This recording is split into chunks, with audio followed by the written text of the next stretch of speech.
tem mais uma coisa, viu? Que acontece agora no verão, principalmente. Aliás, em várias épocas do ano, mas agora a gente tende a viajar um pouquinho mais, férias, a gente vai pro interior, vai pra praia.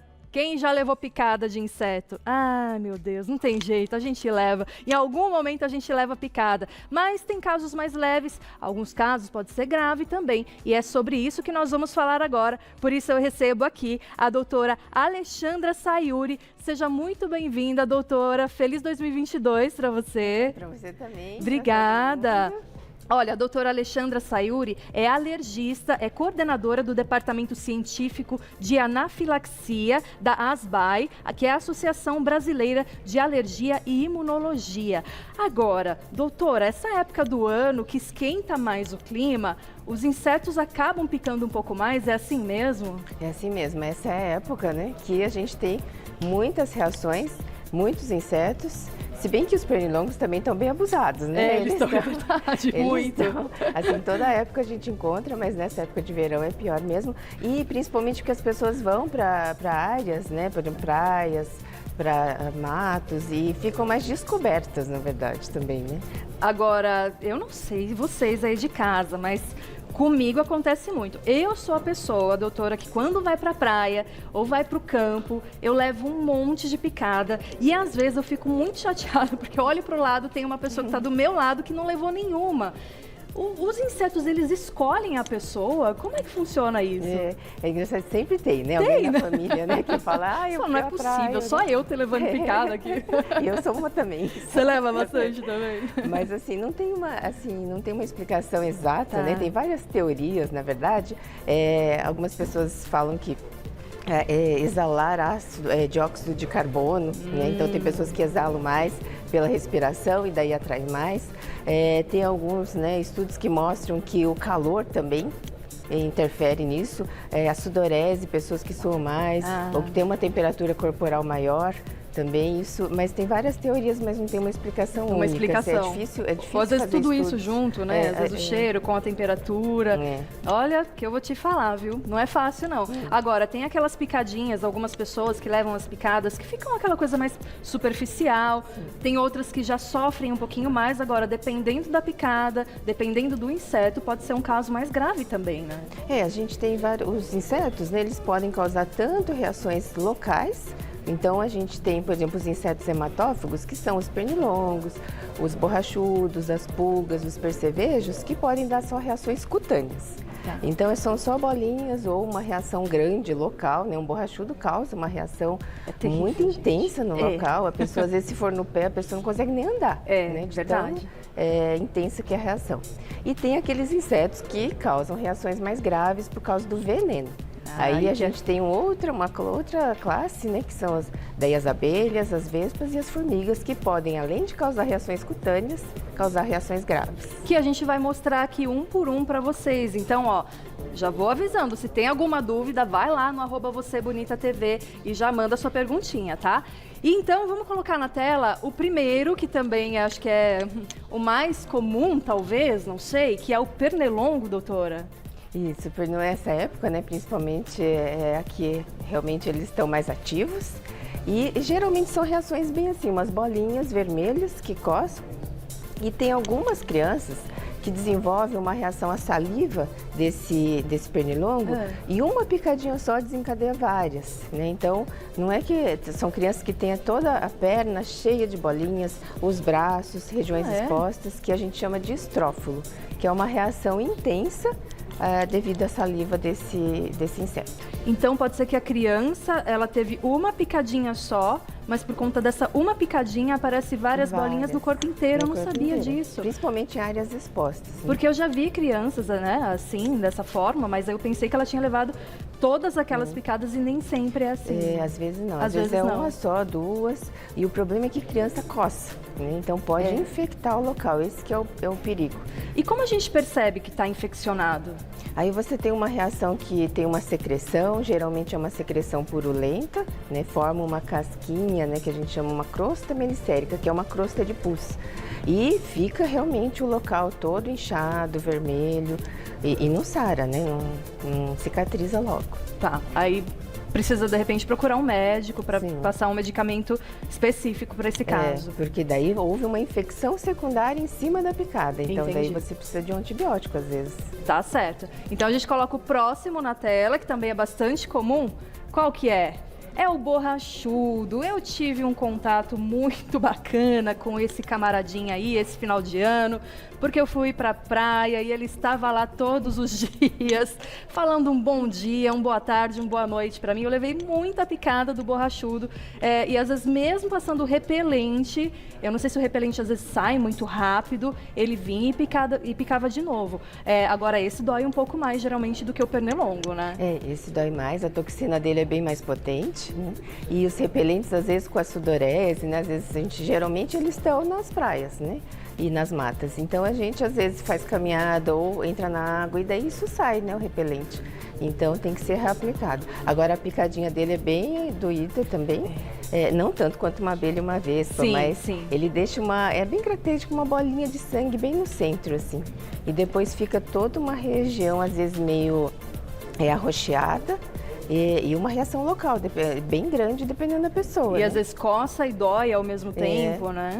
E ao longo dos dias é que vai piorando a reação. É verdade. À noite, né? Geralmente à noite tende a piorar um pouco mais. Eu não sei se é porque a gente tira a concentração, porque durante o dia a gente está fazendo várias atividades, não percebe tanto. À noite, quando a gente está em repouso, a gente percebe mais a coceira. Pode ser isso ou ela realmente piora mais à noite? Também tem isso, né? Essa questão de você não perceber ou fazer várias atividades durante o dia, mas também tem a questão do cortisol. Às vezes o cortisol ele abaixa durante a noite, né? O cortisol, o pico dele é de manhã.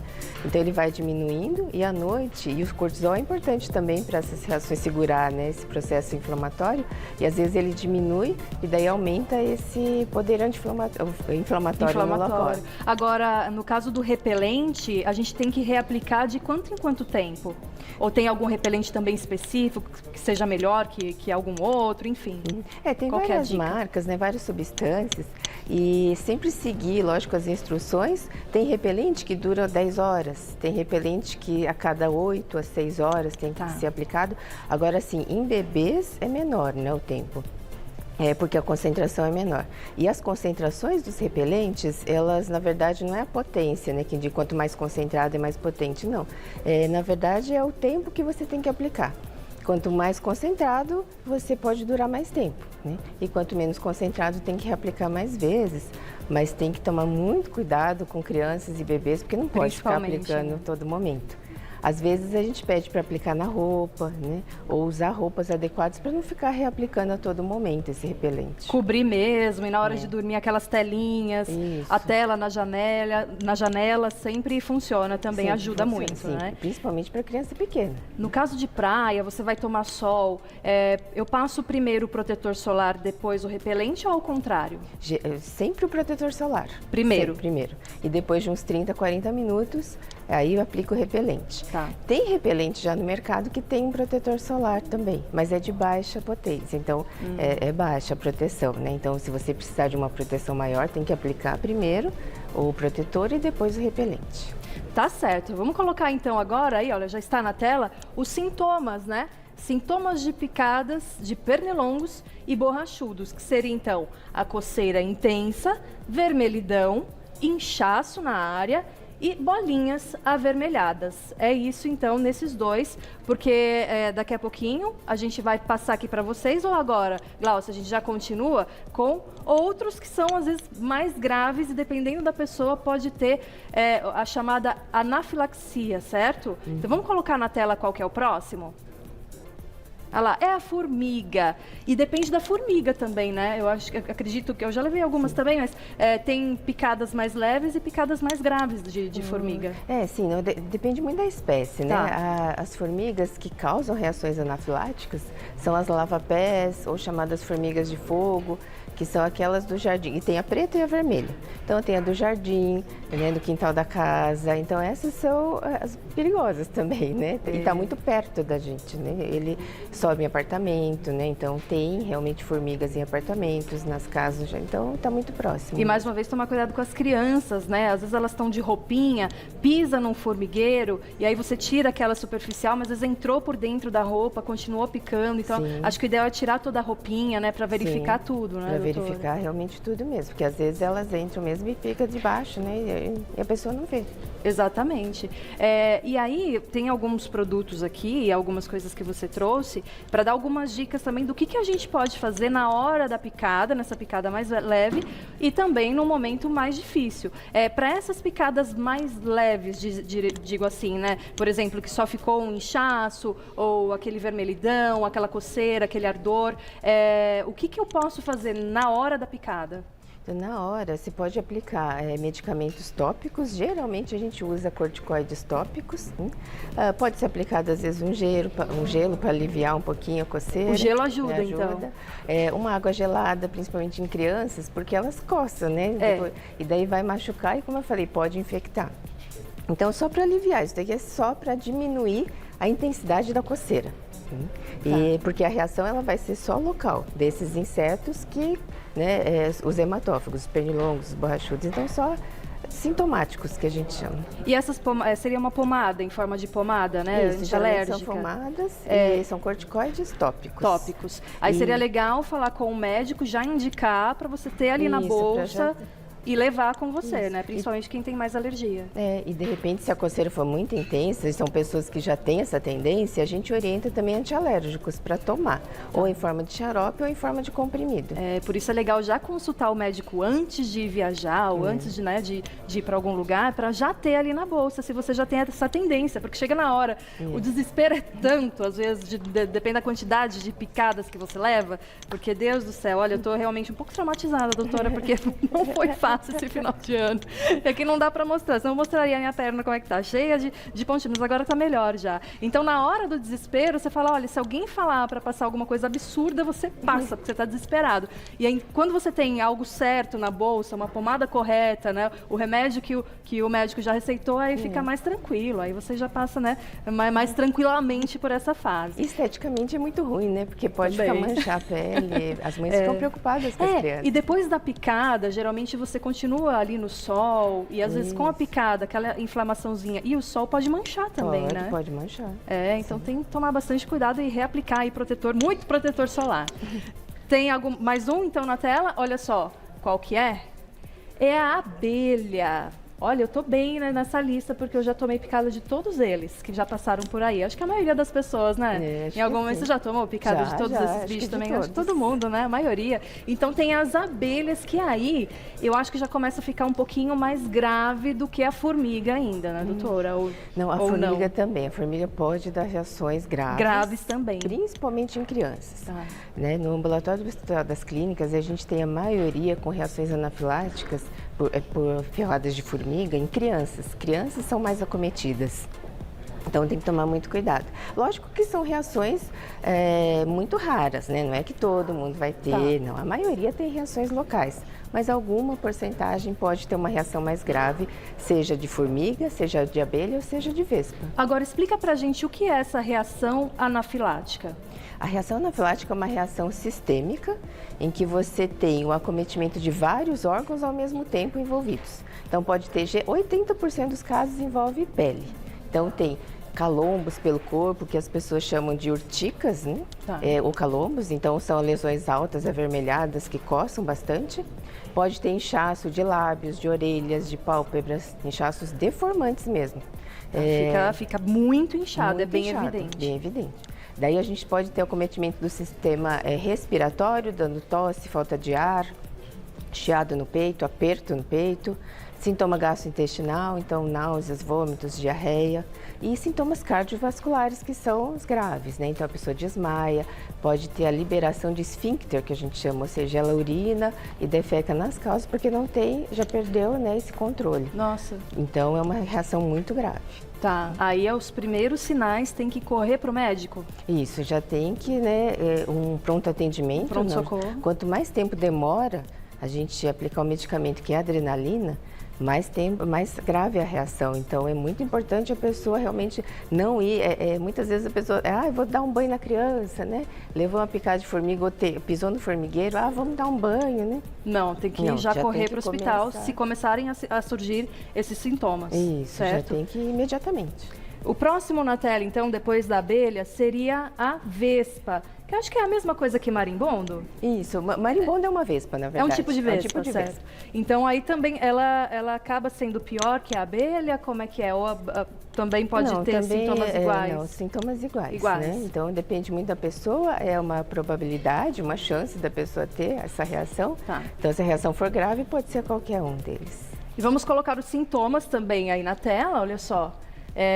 Para abelhas, formigas e vespas. Seria reações cutâneas mais localizadas, sintomas cardiovasculares, sintomas pulmonares como tosse, chiado no peito, falta de ar, sintomas no trato gastrointestinal como cólicas, náuseas, vômitos, também desmaio e perda da consciência. Nem todo mundo que leva picada de abelha ou de vespa pode ter esse processo de anafilaxia, sim, mas tem pessoas que sim. Como é que eu vou saber, por exemplo, até para criança que nunca levou uma picada desse tipo de inseto, como é que eu vou saber se ela é alérgica e que pode ter um processo anafilático ou não? Tem um exame que identifica isso? Aí é uma chance, não tem. As reações alérgicas, elas são imprevisíveis. Tá. Então, não é só tem depois como da picada que vai descobrir. As reações são sempre localizadas, geralmente, né? Pode ficar uma reação bem grande, inchada, mas não tem como a gente saber se ela vai evoluir para uma reação anafilática. Então, tem sempre uma probabilidade e não adianta. Tem exames para fazer? Tem a gente pesquisar o anticorpo IgE contra um componente do veneno. Só que o problema é que esse anticorpo não vai falar para a gente que ela vai ter reação ou não. Ele pode só realmente estar presente e não dar uma reação mais grave. Então, é imprevisível. Então, tem que ficar de olho. Tem que ficar de olho. Tá, os primeiros sinais de inchaço nos lábios, na pálpebra, ou falta de ar, vômito, tem que ir para o hospital o quanto antes, isso é muito importante. Que aí, geralmente, no hospital, vocês dão adrenalina, é isso? Isso, o medicamento de escolha para anafilaxia é adrenalina. Tá certo. E aqui na mesa você mostrou então que para picadinhas mais leves, a gente coloca um gelo, passa uma pomadinha antialérgica, né, com corticoide, seria isso. E aqui desse outro lado, então, temos para esses casos mais graves. Para os casos mais graves, quem já teve o diagnóstico de anafilaxia. Tá. Então, a gente geralmente orienta um plano de ação, que a gente fala. Porque se a pessoa tiver novamente um contato, né? Se ela tem uma reação a alimentos ou medicamentos ou por picadas de insetos, então já tem o diagnóstico de anafilaxia. Então a gente vai orientar esse plano de ação, que é um passo a passo do que a pessoa tem que fazer na hora que ela tiver o contato. Então não é assim, vamos aplicar, esse daqui são autoinjetores, são canetas que tem já a dose de adrenalina certinha, para a pessoa carregar. Ela pode carregar com ela? Ela pode carregar com ela. Olha que interessante, eu não sabia. Então, em quem já teve, né? Então, a chance é maior de ter, então tem que carregar com ela. Só que não é assim, eu levei uma picada, eu já vou aplicar. Não, não precisa. Você pode realmente entrar com os antialérgicos, com os corticoides por via oral. Pode, às vezes, começa um pouquinho de sintoma pulmonar, então uma tosse, uma falta de ar, a gente pode usar esses broncodilatadores de curtação, que eles chamam, né, popularmente é chamada de bombinha para asma. Sim, é a mesma bombinha que é usada para asma. É isso, para crise de asma. Para crise de asma. Então, esses medicamentos, eles podem ser utilizados. Daí depois, quando começa sintomas mais graves, aí o médico vai orientar quando vai usar a adrenalina autoinjetável. Tá. Então, essa adrenalina autoinjetável, a pessoa decide, depois de ter feito todo esse processo, a hora de usar ou não? Ou ela tem que ligar para um médico e falar, não, agora você vai usar? A gente, geralmente, nesse plano de ação, a gente faz um papel escrito do que ela tem que fazer. Tá. Então, aí ela já vai saber qual é todo o processo. Que momento que ela vai usar esse dispositivo. Muito interessante. Agora tem perguntinha do público também. Para você que mandou, muito obrigada. E o Gustavo mandou um beijo para você, meu amigo. Obrigada, viu? É verdade que perfumes doces e roupas com cores vibrantes são capazes de atrair as abelhas? Sim, a gente, como orientação, a gente sempre pede para a pessoa evitar mesmo cores vibrantes e perfumes adocicados sempre, porque vai atrair. Eu faço muita gravação externa também, né, na rua, e eu tenho esse costume de passar perfume. E, geralmente, quando eu tô gravando, vem uma abelhinha rondar, e realmente, elas... E aí eu lembro, falo, poxa, eu passei o perfume. E aí, claro que eu não consigo gravar depois, porque a abelha fica rodando aqui. Mas faz parte, né? Então é muito bom. Legal a pergunta, gostei. Tem mais uma na tela, que é da Cláudia. Obrigada, Cláudia. Tomar complexo B ajuda a afastar os mosquitos? Essa é uma boa pergunta, Excelente. Cláudia. É assim, a gente não tem estudos, né, comprovando que o complexo B né, afastaria, na verdade, seria um repelente, né, para os insetos. Muitas pessoas fazem uso, né, dizem que sim, que funciona, mas a gente não tem estudos comprovando isso até o momento. Entendi. Porque é multifatorial, né, como eu falei, às vezes... Não é só, o complexo B, na verdade, o que é? A ideia é você exalar um cheiro que afasta o mosquito. Só que também tem outras coisas, né? Tem a questão da sudorese, como eu falei, a temperatura do corpo. Sim. Então, não é só isso, é multifatorial. Tá certo. Mais uma perguntinha. Um beijo para você, Paula. Obrigada. É mesmo verdade que quem tem o tipo sanguíneo O positivo está mais propenso aos insetos? Não, isso não tem ainda um estudo científico falando, né, qual que é o tipo sanguíneo que tem. Isso ainda não, a gente não tem ainda esse tipo de esclarecimento. Olha, mas o que você conseguiu foi esclarecer muitas dúvidas aqui hoje pra gente. Eu quero agradecer muito a sua presença. Obrigada. Desejar mais uma vez um lindo ano para você, para sua família. E você pode ter mais informações no Instagram, que é @asbai, ASBAI, tá? asbai_alergia, ou então no site que é www.asbai.org.br. Eu estive aqui com a doutora Alexandra Sayuri, que é alergista e coordenadora do Departamento Científico de Anafilaxia